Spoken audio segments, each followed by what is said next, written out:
മധ്യമാവധി എന്ന രാഗം കേൾക്കുമ്പോൾ നമ്മുടെ മനസ്സിലേക്ക് വരുന്നത് ശബരിമലയും സന്നിധാനമൊക്കെയാണ്. കാരണം ഹരിവരാസനം എന്ന മനോഹരമായിട്ടുള്ള ഗാനം കമ്പോസ് ചെയ്തിരിക്കുന്നത് മധ്യമാവധിയിലാണ്.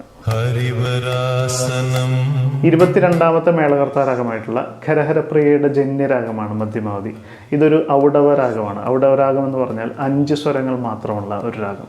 കച്ചേരികളുടെയൊക്കെ ഏറ്റവും അവസാനം പാടുന്ന ഒരു രാഗമാണ് മധ്യമാവധി. അതുകൊണ്ട് തന്നെയായിരിക്കണം ദേവരാജ മാസ്റ്റർ ഹരിവരാസനം കമ്പോസ് ചെയ്യാനായിട്ട് മധ്യമാവധി തന്നെ തിരഞ്ഞെടുത്തത്.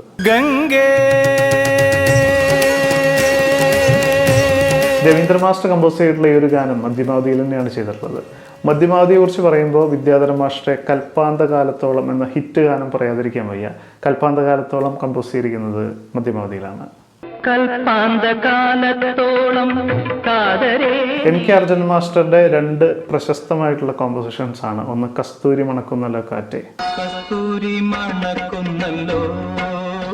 അതുപോലെ തന്നെ തളിർ വലയോ എന്ന് പറയുന്ന മനോഹരമായിട്ടുള്ള ഗാനം. ഈ 2 ഗാനങ്ങളും കമ്പോസ് ചെയ്തിരിക്കുന്നതും മധ്യമാവധിയിലാണ്. മധ്യമാവധിയിൽ കമ്പോസ് ചെയ്ത മറ്റൊരു ഗാനമാണ് ശ്രീ മോഹൻ സിത്താരയുടെ നീർമിഴിപ്പീലിയിൽ എന്ന് തുടങ്ങുന്ന ഗാനം.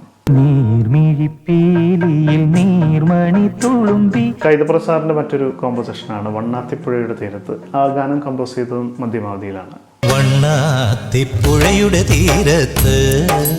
മലയാള സിനിമാ സംഗീതത്തിൽ ഒരുപാട് ഗാനങ്ങൾ മധ്യമാവധിയിൽ ചെയ്തിട്ടുണ്ട്. ബാക്കി ഗാനങ്ങളൊക്കെ കമന്റ് ബോക്സിൽ കൊടുത്തിട്ടുണ്ട്. വീണ്ടും കാണാം. സ്വപ്നം കണ്ടിറങ്ങി വന്നോളേ.